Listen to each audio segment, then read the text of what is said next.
നമ്മൾ ജീവിച്ചുകൊണ്ടിരിക്കുന്ന ഈ കാലഘട്ടത്തിൽ പലരും പറയുന്ന ഒരു പരാതി, കാലം എത്ര വേഗമാ തീർന്നുകൊണ്ടിരിക്കുന്നത് എന്നുള്ളതാണ്. എത്ര പെട്ടെന്നാണ് മാസങ്ങളും ദിവസങ്ങളും കഴിഞ്ഞു പോകുന്നത് എന്നതൊരു അത്ഭുതമായി പറയുന്നുണ്ടെങ്കിലും ആ കാലത്തിന്റെ യാത്രക്കിടയിൽ നമ്മിൽ നിന്നും തിരിച്ച് അള്ളാഹുവിന്റെ അരികിലേക്ക് മടങ്ങിപ്പോയ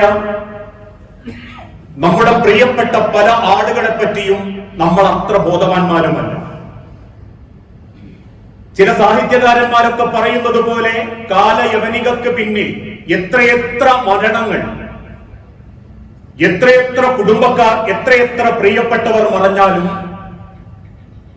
കാലത്തിന്റെ പോക്കിനെ കുറിച്ചും കാലത്തിന്റെ സ്പീഡിനെ കുറിച്ചും പരാതി പറയുക എന്നതല്ലാതെ അതേ കാലത്തിന്റെ യാത്രക്കിടയിൽ എവിടെയോ കിടന്ന് മടങ്ങേണ്ടവനാണ് എന്ന ബോധം ഇന്ന് പലർക്കും നഷ്ടപ്പെട്ടുകൊണ്ടിരിക്കുകയാണ്. മുൻഗാമികളായ സ്വഹാബത്ത് പഠിപ്പിച്ചതുപോലെ ആരും കാണാത്തൊരു കൂട്ടുകാരൻ എന്റെയും നിങ്ങളുടെയും കൂടെയുണ്ട്. അള്ളാഹു നിശ്ചയിച്ച മലക്കുൽ മൗത്ത്. നമ്മുടെ അവസരം ഏത് സെക്കൻഡിൽ ഏത് സമയത്ത് എത്തിപ്പെടുന്നോ അതിന്റെ ഒരു അംശം പോലും മുന്നോട്ടോ പിന്നോട്ടോ നീക്കാതെ തന്റെ കണ്ടനാടിയിൽ നിന്നും ജീവൻ കവർന്നെടുത്ത് ആത്മാവിനെയും പിടിച്ച് തിരിച്ചു പോകുന്ന ഒരു കൂട്ടുകാരൻ എന്റെയും നിങ്ങളുടെയും കൂടെ സദാ അള്ളാഹുവിന്റെ കൽപ്പനയ്ക്ക് വേണ്ടി കാത്തിരിക്കുന്നുണ്ട്. അപ്രതീക്ഷിതമായൊരു വരവിൽ ഒന്നും പരിഗണിക്കാതെ, സർവമോഹങ്ങളും പരിഗണിക്കാതെ നമ്മുടെ ഭാര്യമാര് വിധവകളാകുന്നതോ, നമ്മുടെ മക്കൾ പറക്കമുറ്റാത്ത മക്കളാകുന്നതോ, നമ്മളെ ഭർത്താവ് നമ്മൾ ഒരുപാട് സ്നേഹിച്ചൊരു വ്യക്തിയായിരുന്നു എന്നതൊന്നും പരിഗണിക്കാതെ ഈ ലോകത്തിൽ നിന്നും അല്ലാഹു തആല അല്ലെങ്കിൽ ആ കൂട്ടുകാരനിലൂടെ നമ്മളെ അങ്ങ് കൊണ്ടുപോകും. അതാണ് റബ്ബ് വിശുദ്ധ ഖുർആനിലൂടെ പഠിപ്പിച്ചതും. കുല്ലു മൻ അലൈഹാ ഫാൻ, കുല്ലു മൻ അലൈഹാ ഫാൻ. തീർച്ചയായും ഈ ലോകത്തുള്ള സർവ്വതും നശിക്കും. ഒരു കവളപ്പാറയോ ചൂരൽമലയോ അല്ല. റബ്ബ് സൃഷ്ടിച്ച ഈ ദുനിയാവ് സർവ്വതും ഒന്നടങ്കം നശിക്കും. ആ ലോകത്ത് ജീവിച്ചിരുന്ന കോടീശ്വരന്മാർ, ധനാഢ്യർ, ലോകം നിയന്ത്രിച്ചിരുന്നവർ, ഒരിക്കലും എനിക്ക് യാതൊന്നും ബാധിക്കുകയില്ല എന്ന വിശ്വാസത്തോടുകൂടി ആരോഗ്യം സംരക്ഷിച്ചവർ, കുല്ലു മൻ അലൈഹാ ഫാൻ, എല്ലാം അള്ളാഹുവിന്റെ അരികിലേക്ക് തിരിച്ചുള്ളൊരു മടക്കം ഉണ്ടാകും. വയബ്ഖാ വജ്ഹു റബ്ബിക ദുൽ ജലാലി വൽ ഇക്റാം. ഉന്നതനും ആദരണീയനുമായ അള്ളാഹുവല്ലാത്ത സർവ്വതും ഈ ലോകത്ത് നിന്നും ഇന്നല്ലെങ്കിൽ നാളെ അള്ളാഹുവിന്റെ അരികിലേക്ക് മടങ്ങും. പല രീതിയിലും രൂപത്തിലും അള്ളാഹു അത് നമുക്ക് കാണിച്ചു തന്നുകൊണ്ടിരിക്കുന്നു. ഇക്കഴിഞ്ഞ ദിവസം പോലും മനസ്സിനെ ഏറെ സങ്കടപ്പെടുത്തുന്ന വാർത്തകൾ നമ്മൾ കണ്ടു.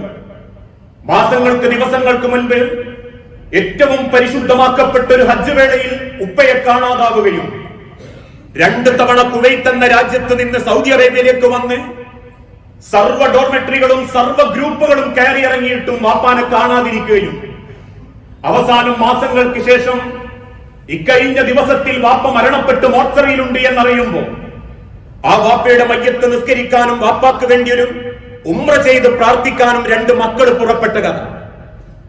വാപ്പയുടെ മയ്യത്ത് വാങ്ങി രാജകീയ പ്രൗഢിയോടെ, കാരണം ഒരു ഹജ്ജ് വേളയിൽ മരണപ്പെട്ട അള്ളാഹുവിന്റെ ദാസന, അതുകൊണ്ട് തന്നെ സൗദി അറേബ്യ കൊടുക്കുന്ന ഏറ്റവും പവിത്രമായ തോപ്പിൽ കടന്ന് അള്ളാഹുവിന്റെ പരിശുദ്ധ മക്കയോട് ചേർന്ന് നിൽക്കുന്ന ജന്നത്തുൽ മുഅല്ലയിൽ അഥവാ സ്വർഗത്തിന്റെ ഒരു ഭാഗത്ത് തന്റെ ഉപ്പാനെ കബറടക്കി പ്രാർത്ഥിക്കുമ്പോ ഓരോ മക്കളും ആഗ്രഹിക്കുന്നത് ആ വാപ്പയുടെ സ്വർഗം മാത്രമാണ്.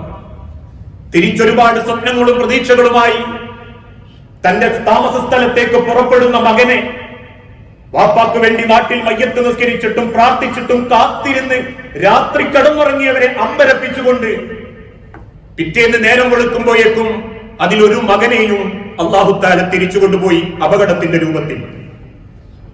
പലപ്പോഴും നമ്മൾ ചോദിക്കാറില്ലേ, മരിക്കാനാണോ അവിടെ പോകുന്നത്, മരിക്കാനാണോ ഇതുപോലെ ചെയ്തത്? അതിനേക്കാളേറെ ഇന്ന് രാവിലെയും നമ്മൾ വായിച്ചു, 5 വർഷങ്ങൾക്ക് ശേഷം കുടുംബക്കാർക്ക് ഒരു സർപ്രൈസ് കൊടുക്കാൻ ബാധ്യതകളൊക്കെ തീർത്ത് മറ്റൊരു വിസ സംഘടിപ്പിച്ച് നാട്ടിലേക്ക് വിമാനം കയറാൻ പെട്ടിയും കെട്ടി കാത്തിരിക്കുന്ന മുഹമ്മദ് റഫീഖ് എന്നൊരു ചെറുപ്പക്കാരൻ നേരം വെളുത്തിട്ടും എഴുന്നേൽക്കാതായപ്പം തട്ടി വിളിച്ച കൂട്ടുകാർക്ക് മുൻപിൽ ജീവനില്ലാതെ കിടക്കുമ്പോ ഓരോ മക്കൾക്കും വാങ്ങിവെച്ച പെട്ടിയും ഓരോ കുടുംബക്കാർക്കനും കൊടുക്കേണ്ടതും പെട്ടിയും കണ്ട് കൂട്ടുകാരെ കരയുന്നുണ്ടെങ്കിൽ മനുഷ്യരെ, ഞാനും നിങ്ങളും ഈ ലോകത്ത് നിന്ന് തിരിച്ചു പോകാമെന്നവരാ. എനിക്ക് എത്ര കോടികളുണ്ടെങ്കിലും എത്ര സ്വപ്നങ്ങളുണ്ടെങ്കിലും ഞാൻ എന്തൊക്കെ സമ്പാദിച്ചു കൂട്ടിയാലും ഈ ലോകവും മനുഷ്യരെയും സൃഷ്ടിച്ച അല്ലാഹു അല്ലാത്ത ഒന്നും ഈ ലോകത്ത് അവസാനം ഉണ്ടാവുകയില്ല. അതാണ് നമുക്ക് വിശുദ്ധ ഖുർആനിലൂടെ പഠിപ്പിച്ചതും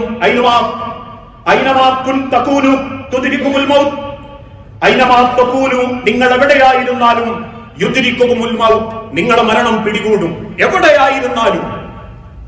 എന്നിട്ട് അല്ലാഹു പറയുന്നു, വലൗ കുൻതും ഫീ ബുറൂജിൻ മുശയ്യദ, കെട്ടിയുണ്ടാക്കപ്പെട്ട ഏത് കോട്ടകൊത്തളങ്ങളിലാണെങ്കിലും മരണം നിങ്ങളെ തേടിയെത്തും. അതിനാരോഗ്യം അല്ലാഹു കണക്കാക്കുന്നില്ല. എന്നും രാവിലെ നടക്കാൻ പോകുന്നവർ അറ്റാക്ക് വന്ന് മരിക്കുന്നില്ല. മണിക്കൂറുകളോളം തന്റെ ശാരീരിക ഫിറ്റ്നസ് കാത്തു സൂക്ഷിക്കുന്നവരും മരിക്കുന്നില്ല. ജീവിതത്തിൽ ഒന്നും സംഭവിക്കും അല്ലെങ്കിൽ നാളെ മരിക്കുമെന്ന് വിചാരിച്ചവർ ഇപ്പോഴും ആശ്വാസത്തോടെ ജീവിക്കുന്നില്ലേ? ആ ഒരു മരണത്തെ തൊട്ട് ഒരു നാൾ അവരെ പോലെയോ അവരെക്കാളും സങ്കടപ്പെടുത്തിയോ നമ്മളും ഈ ലോകത്ത് നിന്നും തിരിച്ചു പോകും. ആ മരണത്തെ തടഞ്ഞു നിർത്താൻ പറ്റുന്ന ഒന്നും എന്റെയും നമ്മളുടെയും കയ്യിലില്ല. അതുകൊണ്ടാണല്ലോ ഇക്കഴിഞ്ഞ ദിവസങ്ങളിൽ പോലും ചരിത്രം ഓർമ്മപ്പെടുത്തിയ വലിയൊരു സത്യം, ലോകം അടക്കി വാണിരുന്ന അലക്സാണ്ടർ ചക്രവർത്തി 30 വയസ്സായിട്ടേ ഉള്ളൂ. ഏഷ്യയും പശ്ചിമേഷ്യയും അടക്കം അദ്ദേഹത്തിന്റെ കയ്യെത്താത്ത രാജ്യങ്ങളില്ല. ഓരോ രാജ്യത്തേക്കും അദ്ദേഹം പ്രവേശിക്കുമ്പോ നാട്ടുകാർക്ക് ഉറപ്പ് അലക്സാണ്ടർ അത് ജയിച്ചിരിക്കും. 30 വർഷത്തിന്റെ ഇടയിൽ 16ാമത്തെ വയസ്സിന് ശേഷം 14 കൊല്ലത്തിനിടയിൽ അദ്ദേഹം കീഴടക്കാത്ത രാജ്യങ്ങളില്ല. അദ്ദേഹം പലപ്പോഴും ജനത്തോട് പറഞ്ഞത്, ഈ ലോകത്തിന്റെ അധികാരി ഞാനായിരിക്കും, സർവ്വതും എന്റേതായിരിക്കും. 30ാമത്തെ വയസ്സിൽ ഒരു ചെറിയ അസുഖം ബാധിച്ച് അവസാനം ആ അസുഖത്തിന്റെ മുൻപിൽ അദ്ദേഹം മരണത്തിന് കീഴടങ്ങിയപ്പോ അദ്ദേഹത്തെ കത്തിക്കാൻ വേണ്ടി കൊണ്ടുപോകുന്ന സമയത്ത് 2 കൈകളും ആ കട്ടിലിന്റെ പുറത്തേക്ക് ആളുകൾ എടുത്തിട്ടു എന്ന്. 2 കൈകളും പുറത്തേക്ക് തൂങ്ങിക്കിടക്കുന്ന അലക്സാണ്ടർ ചക്രവർത്തിയെ നോക്കി അന്ന് ജനത ചോദിച്ചു, ലോകം വെട്ടിപ്പിടിച്ചിട്ടും കൊന്നൊടുക്കിയിട്ടും എന്തുണ്ട് അലക്സാണ്ടറെ നിന്റെ കയ്യിൽ? ഒരു തരി മണ്ണ്, ഒരു തരി പൊന്ന്. ഈ ദുനിയാവിന് വെട്ടിപ്പിടിച്ചും ആളെ വഞ്ചിച്ചിട്ടും മറ്റുള്ളവരെ കുറ്റപ്പെടുത്തിയും സ്വന്തം ചോരയെ പരിക്കേൽപ്പിച്ചും നേടിയത്. ആ ഒരു മരണത്തെയാണ് ചരിത്രം വിശദീകരിപ്പിച്ചതും. പാർക്കാൻ ഗതിയില്ലാതെ റോഡരികിൽ കിടന്നവനും പാർക്കാൻ കൊട്ടാരത്തിൽ കിടന്നവനും 6 അടി മണ്ണേ കിടന്ന മറപ്പിലുള്ളൂ. ഈ ലോകത്ത് എന്തൊക്കെ നേടിയാലും അവസാനത്തൊരു യാത്ര, ലോകത്തൊരു ശക്തിക്കും നിയന്ത്രിക്കാനാവാത്ത യാത്ര, പകരം കൊടുക്കാൻ പറ്റാത്ത യാത്ര. ഒരാൾ മരണപ്പെടുമ്പോ നമ്മൾ ചിന്തിക്കാറില്ലേ, പകരം എത്ര വയസ്സന്മാരുണ്ട് റബ്ബേ, ജീവിക്കാനും നടക്കാനും പറ്റാതെ എഴുന്നേൽക്കാൻ പോലും പറ്റാതെ എത്ര വയസ്സന്മാര് കുടുംബത്തിലുണ്ട്, അവരെ കൊണ്ടുപോയി കൂടായിരുന്നോ നിനക്ക്? എന്തിനാണ് ഇത്രയും ചെറുചെറുക്കുള്ള യുവാക്കളെ, ചെറുപ്പക്കാരെ, ആ കുടുംബത്തിന്റെ ഏക പ്രതീക്ഷയെ എന്തിനാ റബ്ബേ നീ കൊണ്ടുപോയതെന്ന് ചോദിക്കുന്നുണ്ടെങ്കിൽ അതേ ചോദ്യം സിദ്ദീഖുൽ അക്ബർ റളിയല്ലാഹു അൻഹു അല്ലാഹുവിന്റെ റസൂലുള്ളാഹിയോടും ചോദിച്ചു. നബി സല്ലല്ലാഹു അലൈഹി വസല്ലമക്ക് മരണത്തിന്റെ ചില അടയാളങ്ങൾ അല്ലാഹു കാണിച്ചു കൊടുത്തപ്പോ അല്ലാഹുവിന്റെ ഹബീബ് മദീന പള്ളി അറഫ മൈതാനിയിൽ വെച്ച് പറഞ്ഞു, ഖുദൂ അന്നി മനാസിക്കക്കും. പിന്നീട് ഒരു കഥ വിശദീകരിച്ചു കൊടുത്തു. അല്ലാഹു അവന്റെ അടിമക്ക് ദുനിയാവിലുള്ളതും ആഖിറത്തിലുള്ളതും കാണിച്ചു കൊടുത്തു. ഒന്ന് തെരഞ്ഞെടുക്കാൻ പറഞ്ഞു, അടിമ ആഖിറത്തിലുള്ളത് തെരഞ്ഞെടുത്തിരിക്കുന്നു. അള്ളാഹുവിന്റെ തിരുദൂതൻ വിശദീകരിച്ച ആ കഥയുടെ പൊരുള് തെരഞ്ഞെടുത്തത് റസൂലാണെന്ന് ബോധ്യപ്പെട്ട സിദ്ദീഖുൽ അക്ബർ ചാടി എഴുന്നേറ്റ് വിങ്ങിപ്പൊട്ടിയിട്ട് ചോദിച്ചു, അന്ന് ജീവിച്ചിരിക്കുന്ന വാപ്പ അബൂ ഖുഹാഫയെ ചൂണ്ടി സിദ്ദീഖുൽ അക്ബർ ചോദിച്ചു, നബിയെ, നിങ്ങൾക്ക് പകരം പ്രായമായ എന്റെ വാപ്പയെ ഞാൻ കൊടുക്കാം, നിങ്ങൾ മരിക്കാൻ പാടില്ല. പുഞ്ചിരിയോടെ റസൂലുള്ള തിരിച്ചു പറഞ്ഞു, ഇന്നക മയ്യിത്തുൻ വഇന്നഹും മയ്യിത്തൂൻ. അബൂബക്കറെ, നീയും മരിക്കും, ഞാനും മരിക്കും, നിന്റെ വാപ്പയും മരിക്കും. സർവരും ഈ മണ്ണിന്റെ അടിയിലേക്ക് തിരിച്ചു പോയിക്കൊണ്ടിരിക്കും. അതുകൊണ്ട് തന്നെ പകരം കൊടുക്കാനില്ലാത്ത ഏത് സമയവും നമ്മൾ ഉദ്ദേശിക്കാത്ത നിലക്ക് ആ മരണത്തിലേക്കുള്ള ഒരു യാത്രയിലാ ഞാനും നിങ്ങളും.